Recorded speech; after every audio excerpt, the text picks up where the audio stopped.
friend of mine had taken her life. I was bawling, crying, and I couldn't, it felt like my body was breaking. It felt like I was breaking. I couldn't find any purpose in anything, or everything felt dark. Things can either break you or make you, right? The divine comes into play at the perfect moment. With Krishna in the Bhagavad Gita, he's like, keep your eyes on me. He just looked me dead in the eyes and he was like, I think you should go in.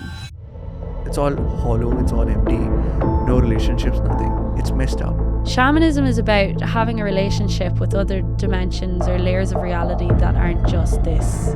When I feel angry, I'm like, ah. Yeah, ugly feelings are like a bad thing. They're not. You're human, you're alive.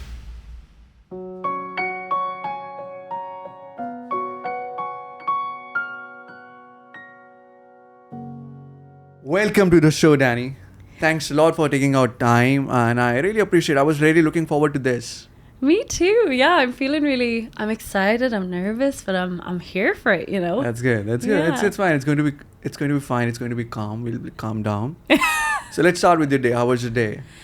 How was my day? My day was good. I'm going on vacation in 2 days, so I did a lot of prep work for that in my job, and then just preparing to be offline for a couple of weeks. That's good. Yeah. I know you have a busy schedule, and then you took out time for that. I really, really appreciate that. Oh my God, of course. And I wanted to do it before you go, so that I can have enough time.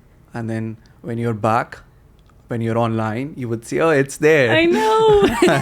I'm excited. Well, it felt so right as soon as you messaged me. It was like an effortless yes. Yeah. So, and it felt so right to do it today. So I'm excited. All right.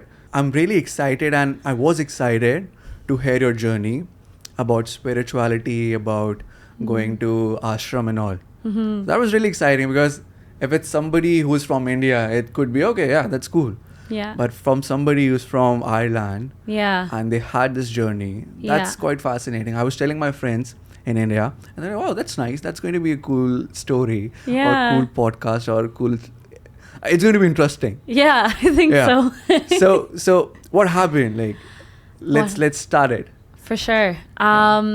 So I would say I awakened, for lack of a better word, after I've had a big bout of depression. Lots of things happened in college. I was really, really low when I was 19. And that was in Ireland? That was in Ireland. I was in college in Ireland. And I went away. I got the chance to study abroad for a year. So I moved. I was like, I need to get the hell out of here. And I moved, and I was really low. And nothing was really helping, because I just had this sense of existential anxiety. A friend of mine had died. And I just felt like I couldn't find any purpose in anything, or everything felt dark. And I'd gone to therapy, it hadn't really helped, nothing had helped. And I ended up finding one day in a bookshop a book on mindfulness meditation, and it was like a self-guided 8-week program. And that book changed my life. Maybe in some ways it saved my life. I really can't say. But what I do know is I was in a really dark place. And do you mind me asking, what was happening in your life? A friend of mine had taken her life the year before. Okay. And it was someone I really looked up to. It was someone who, was just a huge role model to me. And I think we had a friendship that would have been maybe separate to all her other friendships. And so probably I didn't give myself enough space to grieve it, because I was like, well, I'm not her best friend. Even though we spent probably 4 hours a week together, we shared lifts up and down to college. We lived on the other side of the country, and we'd share lifts over and back. And over that time, she became a really good friend of mine. And she had her own struggles she just hadn't been talking about. And when she took her life, I just didn't give myself the space or permission to grieve that. And I didn't give myself permission to not be okay, I think. And it was through that, denying and burying how I actually was feeling, that things just started to get worse and worse and worse. And university in Ireland can be a very drug-addled time. And so I was surrounded by what felt like a lot of darkness, and a lot of people were struggling. And it just felt like there was no way out. And there was no room for me to not be okay, because it felt like lots of other people weren't okay, and so I just repressed it. And a lot of people get into these things when they're not happy, when they're going through something. Oh my God, yeah. Like Yeah. they think that, okay, it's an easy way out. Yeah. So, yeah. It's a huge one. And I think as well, because it wasn't like, grief is so hard, and it's complicated, and it comes and goes, and it does, I think, bring us really closer to a deeper meaning or a bigger meaning in whatever way that's personal to us, because we need it to sort of make sense of what's happening and place our experience in relation to the world. And so that's why for me I started getting really anxious, and it was like an existential anxiety. I'd go to a therapist, they'd try and do CBT with me, and it just didn't work because there was no logic in it. It was like, they'd be like, well, how do you know that thought is true, or is that thought true, or let's logically think our way around this thought. And I'd be like, is there anything? I feel like my consciousness is expanding and I don't know the meaning of anything anymore. Like, it was a scary time. It was a scary time in my life. When we talk about it, we still feel that, right? Yeah. Yeah, it was, I look back on it and I think how far I've come and how proud I am of that girl that didn't give up and fought for herself. Like, I was gripping to that mindfulness program, like white knuckling it.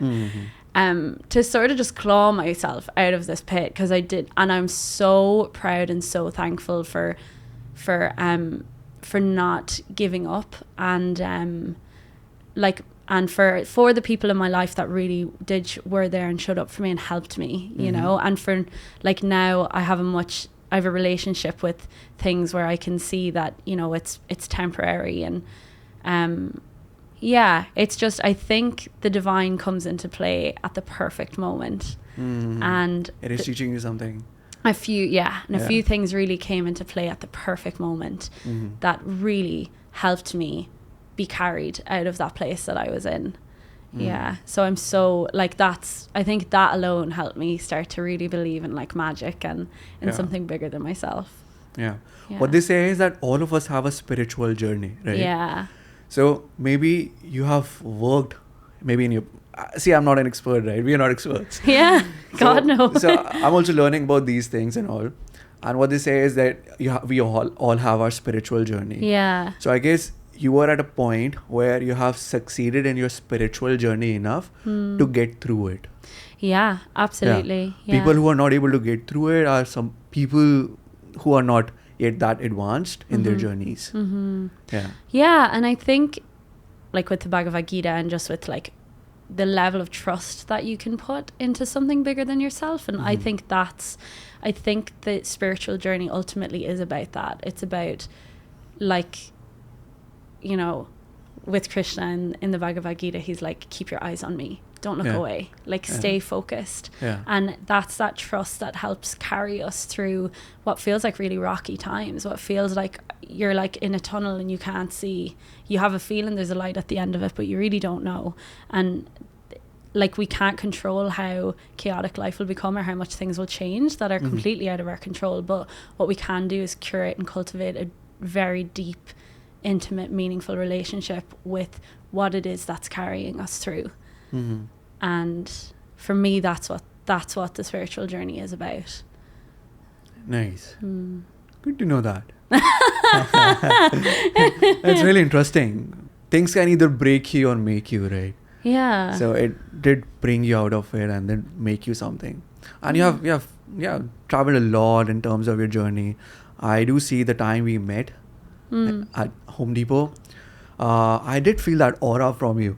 You know, such a nice, positive aura, that joyfulness. So I did feel that. Thank you. Oh, I felt that about you too. We had a great chat. We had a great time. And then some things are meant to happen, right? I think we met, so. and then I was planning a few things, and I was like, because I felt that, okay, you had that aura in you. And then when we shared the Instagram, I saw, okay, you're already into it. You are doing that. So that is something. Oh my God. And you know, like that day back when I was in that place, there's this non-profit that give free therapy to youth in Ireland from like teenage to about 25, and I walked past the door of this centre every day to and from my way to work.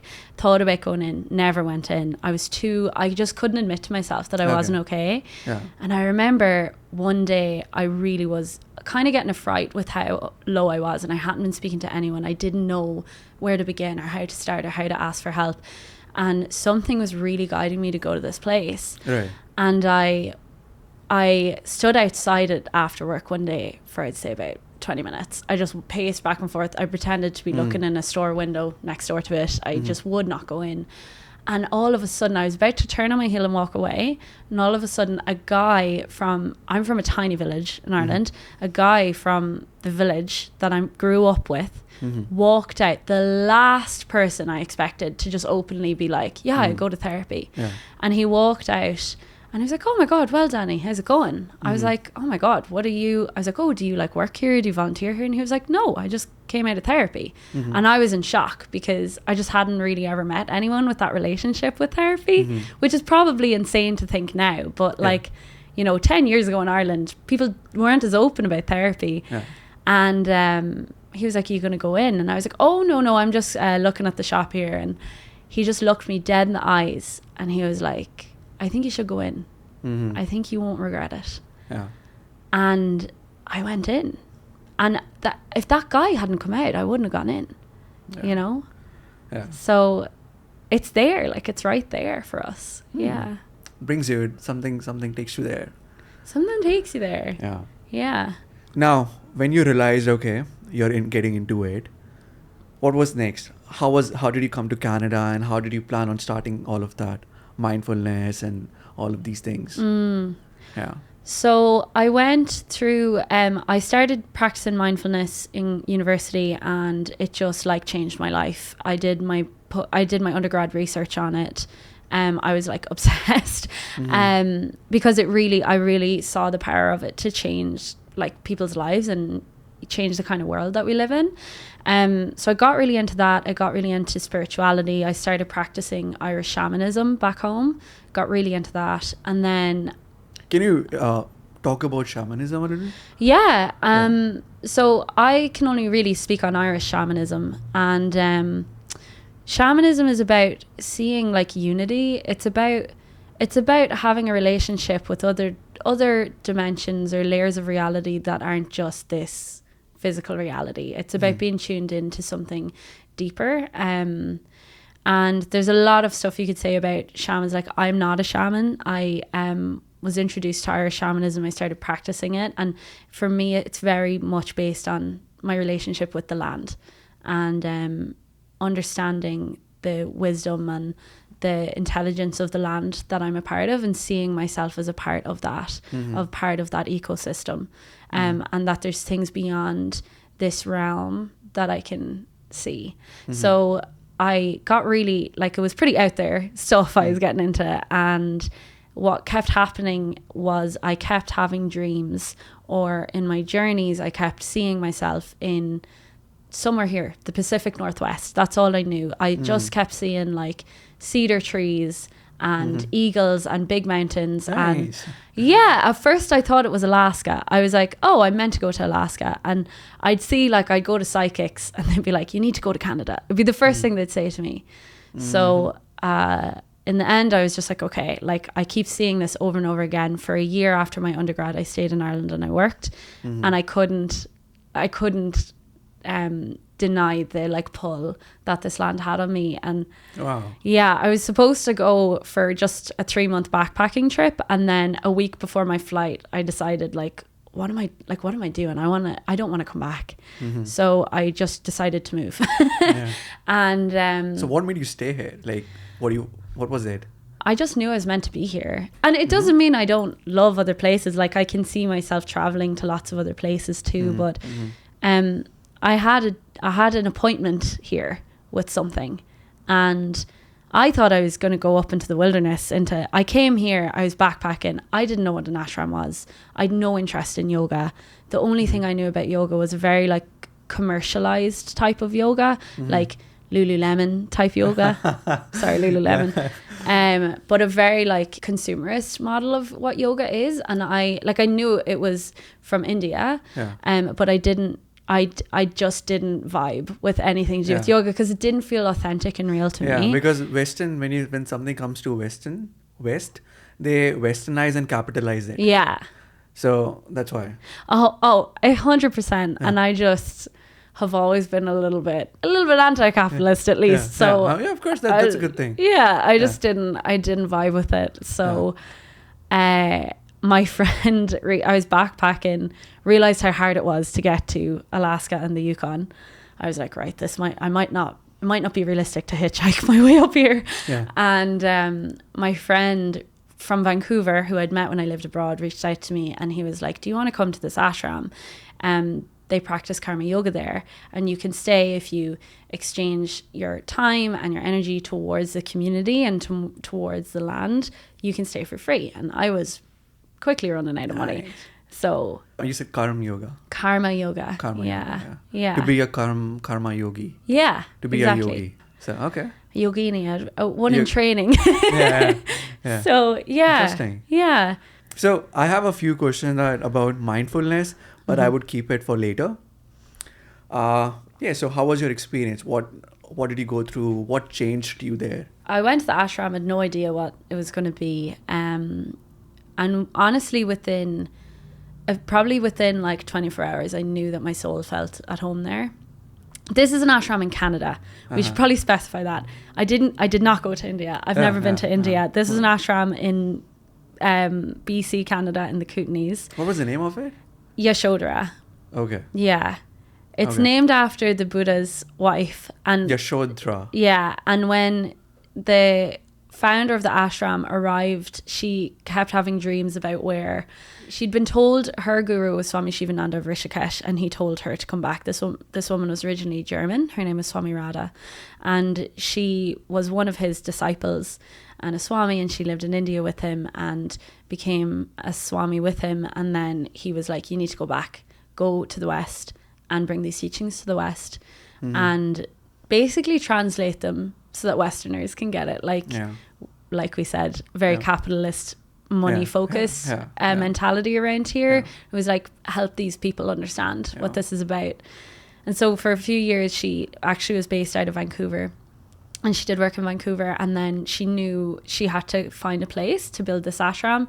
And she ended up in the Kootenays, and when she arrived at the land, she knew she was like, this is it. This is definitely it. And it was called Yashodhara. So because Lord Krishna's mom's name was also Yashoda. Oh, no way. Yeah. I didn't actually know that. Yeah. That's so cool. Yeah, that's why I was thinking, like I said, Yashodhara, because I'm not sure if it's Yashoda Maya. Wow. That's what they call, that's what Lord Krishna called his mom. Wow, that's so cool. Yeah. So it could be around that maybe. It could totally. Yeah. There's a big Krishna focus at the ashram. So do they talk about Bhagavad Gita? Yeah. One thing that's important to know is, like, I would imagine, I've never been to them, but I'd imagine the ashrams in India are quite different. And I do know that the other Shivananda ashrams are very different to Yashodhara. And when you say different, what does that mean? The Shivananda ones are really ascetic. Like, it's very like, go to bed at a certain time, up at the like crack of dawn, you meditate, it's very like masculine focused. Our ashram is devoted to the divine feminine, and it works very much with symbolism, with the unconscious realms. Swami Radha was big, really, really resonated a lot with Jungian psychology, and saw how Jungian psychology and the teachings that Swami Shivananda had shared with her, how they were so complementary, and how, not even complementary, but how Jungian teachings was reflecting what she'd learned from Swami Shivananda and from the way that she understood the relationship and journey towards the divine. So it's very like, it's working a lot with the unconscious realms. It's like almost giving yourself the tools to communicate more with the unconscious or with your higher self. So we do a lot of like dream work there, a lot of dream yoga. There's a lot of mantra. It's very like bhakti focused, like very devotional. Very feminine very focused on relationship with the land, and also right relation with the land. And most of the swamis are women. Yeah, so it's an interesting, it's funny calling it an ashram because it's like many things, and that is one part of it, but sometimes I don't know how to talk about it because it's not like an Indian ashram in certain ways. But also it is. It's kind of, you just have to go and experience it. Yeah, it's an inspiration from there, but in its own way. Yeah, it's very much its own. It is in that it's a place of spiritual home and where people are in very deep spiritual commitment to the divine. What all did you talk about Bhagavad Gita there? Like, were there sessions about it, or how did it work there? So the ashram has this program called the Yoga Development Course. It's like a 3-month intensive course. And you stayed there for 2 years. I stayed there for 2 years. So I was going for a month. Then I was going to go to Whistler and work in Whistler. I had a job, I had a house, I had the whole thing. I was going to do ski season. I was there like probably a day. I was like, oh my God, this is home. And then after 2 weeks, I was like, there's no way I can leave in a month. So you stayed there for 2 years without going out, or what? No, I did leave. Okay. I did leave, yeah. I went home to visit. My first stint, I stayed for about 2.5 months. And then I went home. I decided to do the Yoga Development Course, which is a 3-month commitment. And I went home to visit my family because I didn't really know when I'd be home again. And I'd left very suddenly. So I went to visit them for Christmas. And then I came back. I did the YDC. And IDC? The Yoga Development Course, the YDC. Yeah, I did that. And it was there that you really deepen your relationship with yoga.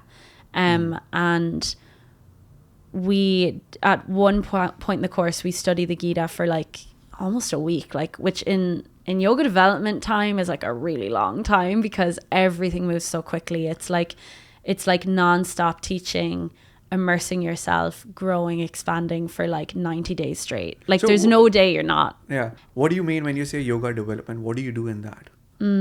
What are your practices? The main practices, we did yoga every morning, chanting. We had satsang every night. Over time, we were invited and a part of our practice was offering satsang as well to the community. We did a lot of reflection, so a lot of journaling, a lot of mantra work, and a lot of dream work. So, and how do you think mantras work for you, for anybody?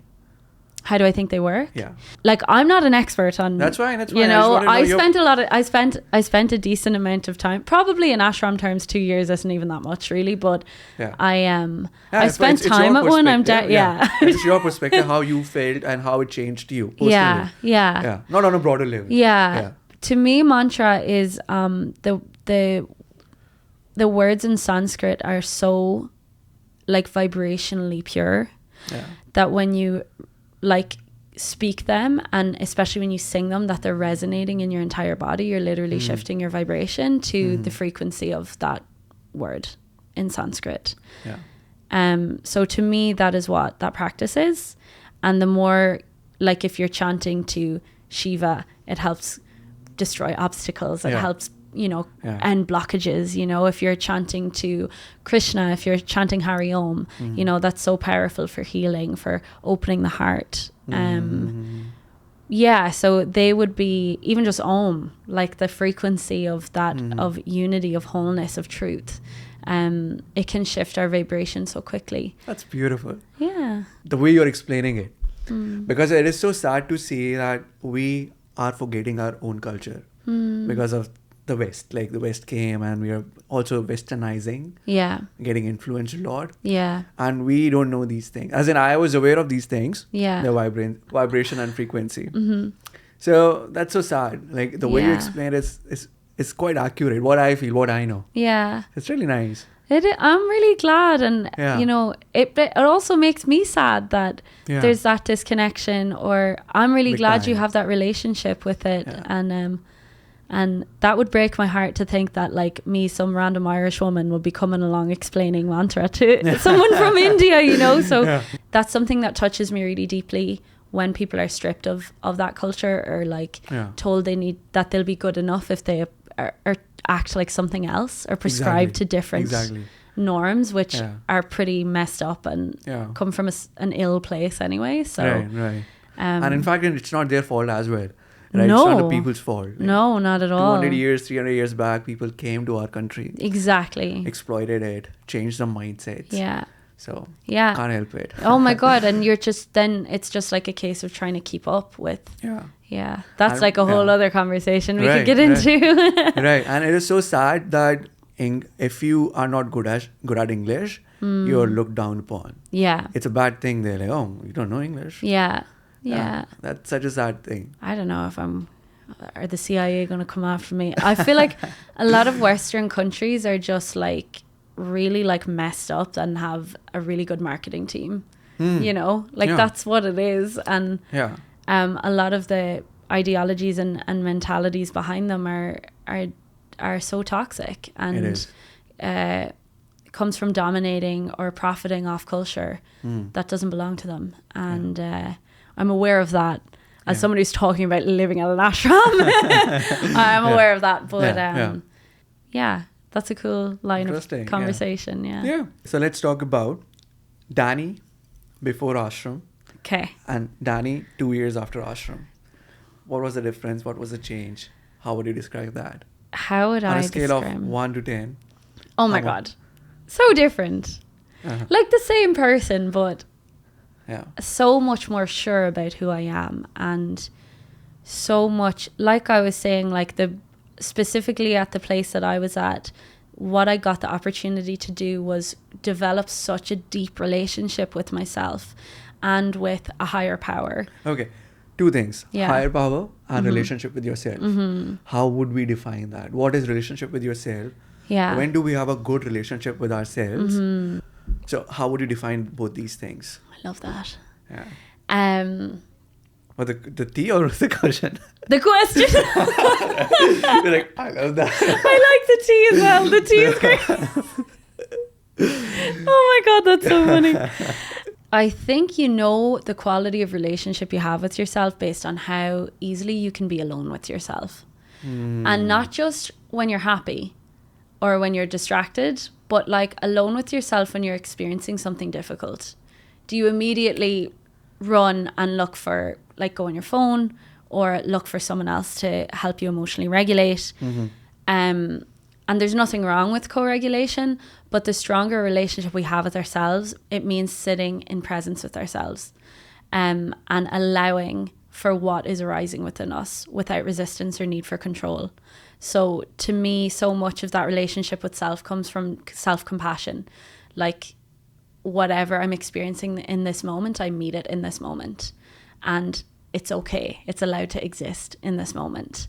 And that journey never ends. I think it comes from an awareness that, you know, you're never going to stop evolving. We're like fundamentally, I suppose, liminal in nature as humans. Like, that's what it means to be alive, is like we're constantly evolving and experiencing and expressing what we're experiencing. And yeah, it just really comes from not resisting what is happening in this moment. So how do people resist? How do we resist? You know, a lot of us are just raised to think that certain emotions or needs are bad. And like if you were a kid and, you know, something as simple as you wanted sweets at the grocery store and your parents were like, you're not allowed to get them. And you have a really big emotional reaction to that. And your parent then calls you like a bad kid for doing that. Then that can turn into like, oh, I'm not allowed to feel anger. I'm not allowed to feel disappointment. And that's not anybody's fault, really. Like, that's just the way that we're all socialized to behave. Right.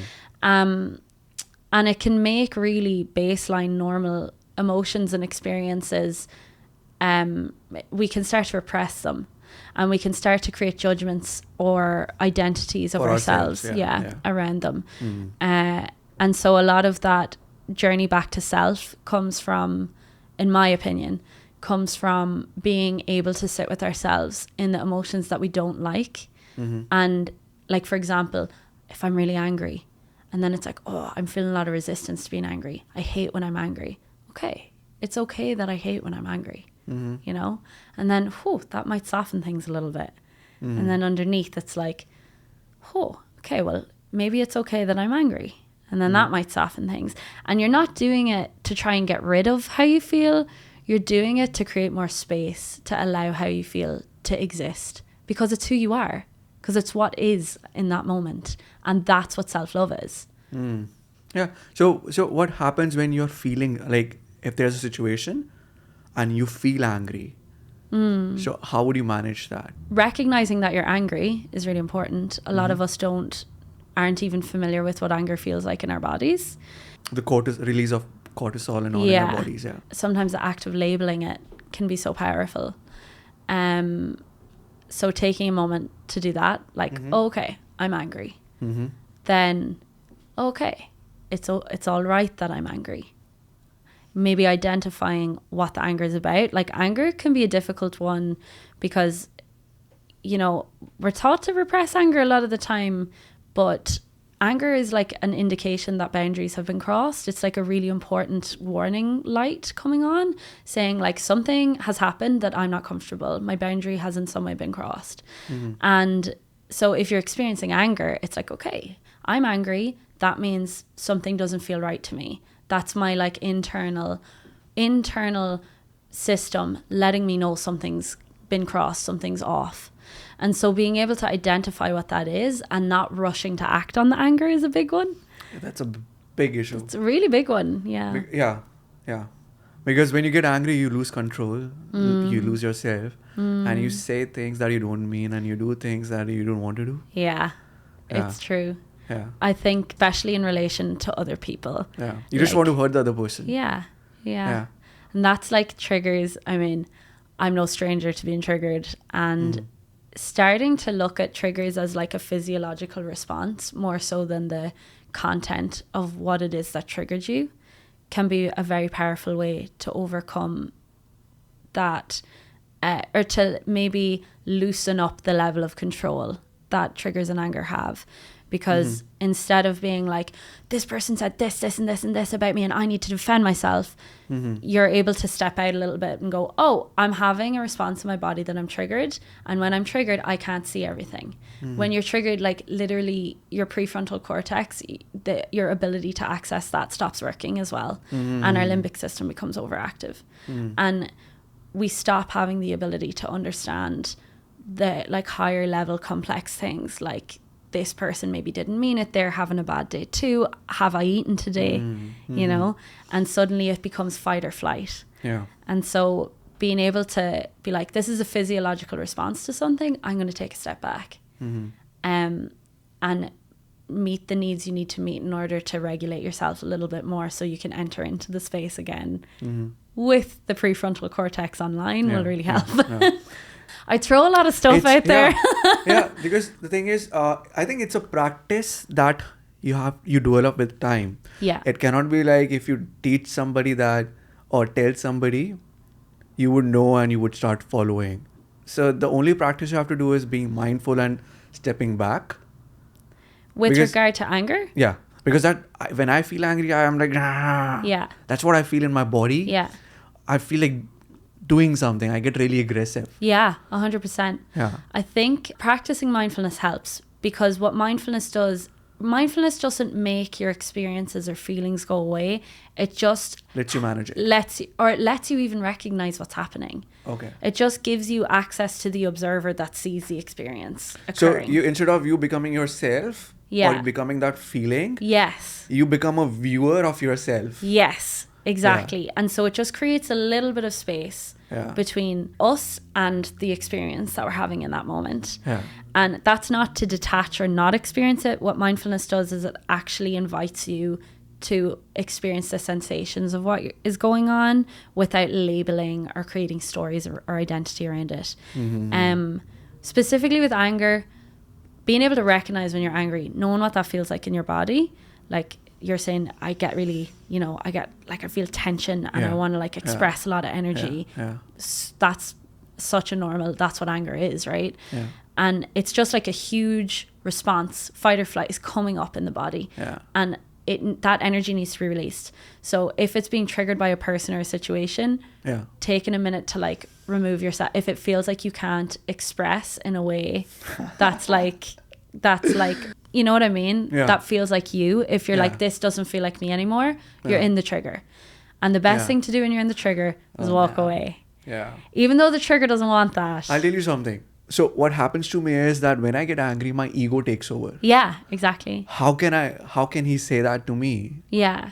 So even if I want to step back, my ego won't let me step back. Yeah. And an incident happened yesterday. There was a customer. I was talking to another colleague. And then he said, hey, why, blah, blah, blah, where is that? I said, let's go there and find it out because I'm not aware of this. Yeah. Just like I took you there, right? Yeah.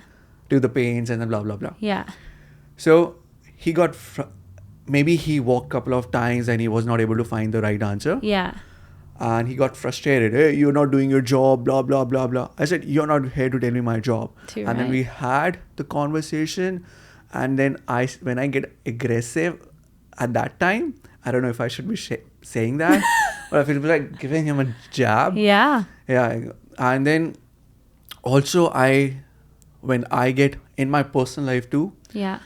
With my parents, when I was a teenage kid, you know, when you're a teenager, you're rebellious and all. So I would say things to my parents that I guess everybody does that. Yeah. So, and then I also, and then even if I wanted to step back yesterday, I could not. And I was telling him, I was saying things, hey, oh, okay, I feel sorry for your family. If you're behaving here like this, how would you treat your family? Just to hurt him. Yeah. Yeah.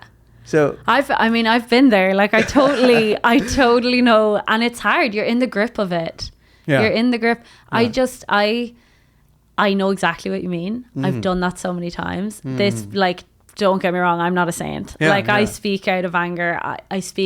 I've had enough experiences. I've had the good fortune of being in relationships that triggered me so much. I've gotten to practice knowing when I'm really triggered. Yeah. And it just helps me to, the more you start to know, like, this is the trigger has taken over. The trigger has a mind of its own. The trigger has intentions that are not always in alignment with the values that you hold as a person.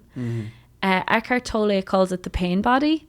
And I really love the way that he describes it, because it's almost like he's like, the pain body is like an entity in and of itself that just takes over when someone is triggered. And it's like every past experience that felt like this, every person that looked like that person or said that word or, you know, was anything resembling this experience is like coming up in that moment. And it's not just the reality of what's happening right now. It's like all that past pain, all that sometimes collective wounding and pain as well is coming up. And it's like, it's not an easy feat to recognize, but definitely the more I've started to understand triggers, as it's actually not that personal. It's just this like thing that has a will of its own that's coming up. And then the more I can do that, and the more I can learn to sit with discomfort in my body, the easier it is to release it.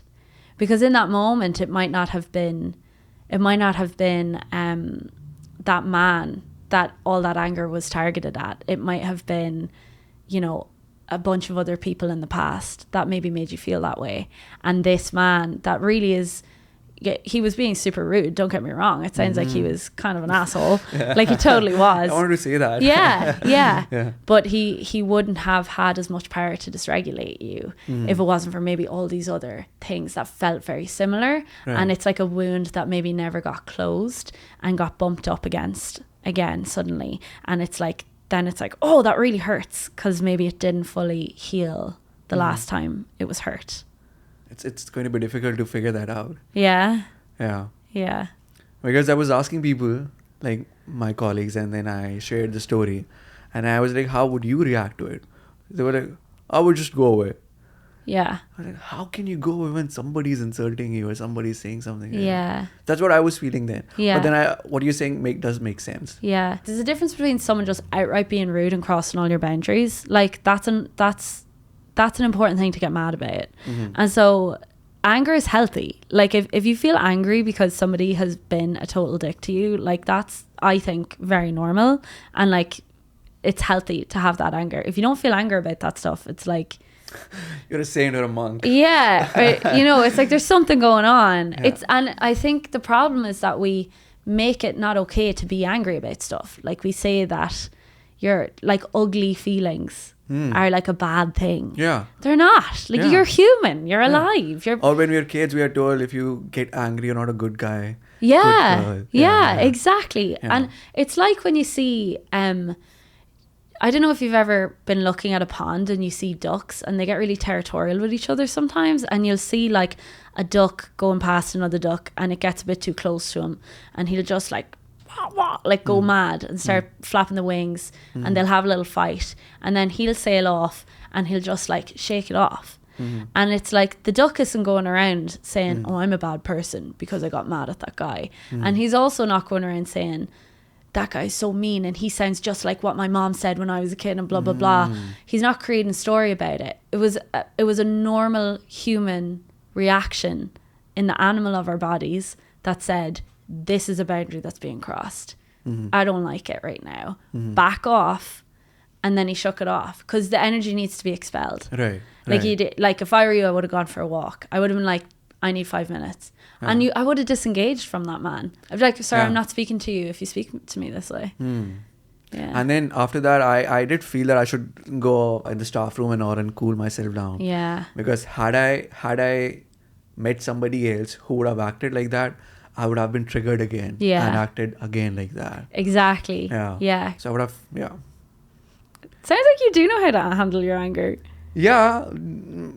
Learning. Yeah, I know the theory. I know. That's it's like the self-restraint to not say the thing that your ego wants so much to say. It's like a pure dopamine hit when your ego gets what you want in that way. Oh. You know, but it's like crap dopamine. It's like when you eat like it's like when you eat a junk food and then you feel sick afterwards and it didn't actually nourish you. Yeah. It's like dopamine hits. That's a way of looking at it. Yeah. That's a very maybe I wanted that dopamine hit at that point of time. Big time. Big time. Yeah. So, okay. So if we are talking about emotions, anger, how about other feelings? I mean, sadness is like, I think, I'll tell you the story of how I started to really understand this. I went through quite a rough breakup a couple of years ago, and it was with someone who I thought would be the love of my life. I was like, oh my God, this is it. And the night I realized it really wasn't working. We weren't going to be able to fix this. The heartbreak and grief that I felt was something I didn't know I could contain inside my body. Like it was, I was lying in bed, I was bawling, crying. And I couldn't, like, it felt like my body was like breaking. Like it felt like I was breaking and I couldn't hold, like it was so hard to hold. And I was like that, I don't know how long. And then a voice in my head was just out of nowhere, just this thought came to me. And it was like, what if you just didn't resist this? What if you just didn't, like, just, it's okay that it's okay how this feels right now. It's okay how painful this is. It's all okay. You don't have to resist it. And all of the pain went away. Like, not the pain, but the suffering went away. Yeah. And so there is still a weird feeling, but and so an example of what that looks like is, I'd feel like I'd have there'd be pain and it would make me think. I'd also have a thought, it's like a cycle, and I'd be like, oh, what if I'm alone forever? Yeah, there's a chain reaction. Yeah. What if this is going to happen? And then it triggers the pain in my body. And then a story in my head is like, oh my God, this is so painful. Why is this so hard? And if I let go of that story, and if I let go of of how uncomfortable it makes me feel, and I just feel the sensation of it, it just moves, it would just flow through me. Like water flowing through a hose or electricity through an electricity pole. And for hours that night, every grieving thought that I had, he had a dog. I remember thinking, I'll never see the dog again. And it was so painful. Chain reaction. Yeah, chain reaction. And it was like, instead of staying in the thought of like, oh my God, I'm never going to see the dog again, and it creates all this story and it creates more identity around it, like, oh, you know, what if this happens, what if this happens?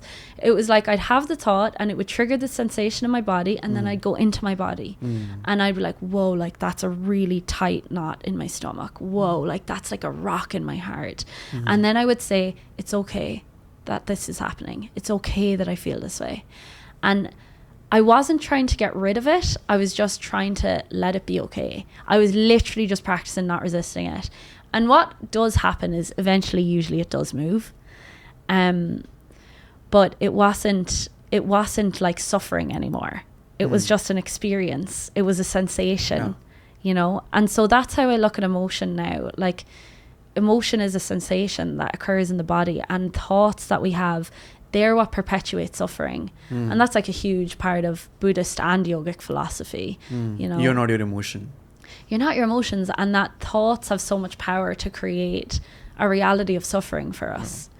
And with triggers, I find what happens is, if you had that thought and it created a sensation in your body, say the first time say I was afraid of being alone, and maybe the first time I ever felt really alone was when I was a kid, and I didn't know how to handle that feeling in my body, and so I just shoved it down. Then every single time that feeling of aloneness happens, until I let myself feel the actual sensation of that in my body, it's going to just keep building and building and building, getting easier and easier to trigger, getting a bigger area for it to get hit off. And when you let yourself actually experience it, then we become this like vessel for life, this vessel for our aliveness, for emotion that just flows through us, like a pole for electricity, or like a hose for water to flow through. We're these liminal vessels that continue to experience aliveness. Okay. So you're like, she's going from here to here to here. No, it absolutely makes sense. No. What I'm thinking is, I understand the concept, but then I'm trying to relate it to a situation. Yeah. So, being alone, you mentioned being alone. I guess I don't feel being alone, so I might not be able to relate to it. But how would it pile up? How does that fear build up? Being alone, probably the wound underneath that might be more like abandonment, I would say. That happened that you experienced sometime back in your childhood. Yeah, like that? For example, if you experience, like, it's very common. It could just be West. A child crying in the West. Yeah, in the West, yeah. Because we are quite fulfilled. I love Except that. my mother and my father, I have a whole family, 2 uncles, 2 aunts, my 5 cousins who are like siblings to me. Yeah. So my mother has 2 brothers. So those 2 brothers have, and we are total in 5, so 3 siblings and their 5 kids. Yeah. Right? So both my uncles and my aunts treated me like their own kids. Wow. Yeah. So I was always the eldest of them. I'm the eldest son. Like, we are not cousins, we are 5 siblings. I'm the eldest one for everybody. And that's how my younger cousins look me at. That I'm the eldest one. And yeah, so that's what I see in the West. It's all hollow, it's all empty. Yeah. No relationships, nothing. It's messed up. Oh my God. That's where that's where most of the things are coming from. Yeah. Most of the feelings are coming from. It's from not having community, which is like such a huge tragedy. When we were speaking earlier and we were saying, for example, when we were talking about Hinduism or the Bhagavad Gita and mantra, and Indian people feeling more, removed from that and feeling like they need to move more towards like Western expectations. And it's like, you look at situations like that, like the fulfillment and the community and all these different areas to receive love from. And it's like, why would we sacrifice that? Like, why would you not want to live in community? Like, look how fulfilling, look how natural it is to live that way. Absolutely. Because we don't realize it there. We take it for granted. I realized all of it after coming here, after seeing people, meeting people living with their dogs. Yeah. That's what their life is. People living with their cats. Yeah. I mean, I could never imagine that. Yeah. Yeah. Do you have community now where you live? I do live with 2 of my roommates. That's nice. Yeah. Yeah, even having roommates, like, that's a form of community. And something I'm interested in is I'm very passionate about community and creating human connection. It's like a lot of the events that I do at least have some elements of that in it. Because I think we are pretty starved, and I don't want to paint everyone with one brush. Like there's like we're really, the poor West is getting an awful doing here, and that's a very big scape of places and culture, and not everywhere is like that. Like you know, in Ireland, like we have it's very common to grow up in community. I grew up with like my grandparents across the field from me and my aunt next door, and you know, I was never more than like a 10-minute drive from. Maybe that could be maybe because you said you were from small town. Yeah. Here also, if there's a small town, people would be more connected and stay as a community. Yeah. In cities, it's different. Yeah.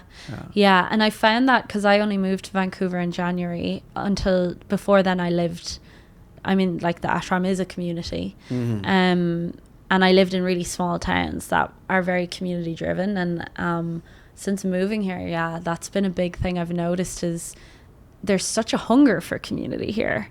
But people don't want to accept it. Do you think so? Like they're not doing anything about it. Yeah. They're not trying to get connected. Yeah. Part 1 is going to end. Sweet. And I'll see you in part 2 where we'll continue from here. Okay. Because I do have a lot of questions. Yeah. Yeah. That's my shtick. Like that's what I do now. That's what I love now. Yeah. So I can talk about that like all day. All right. Okay. So thank you so much for taking out time. And I'll see you in part 2. I'll see you in part 2.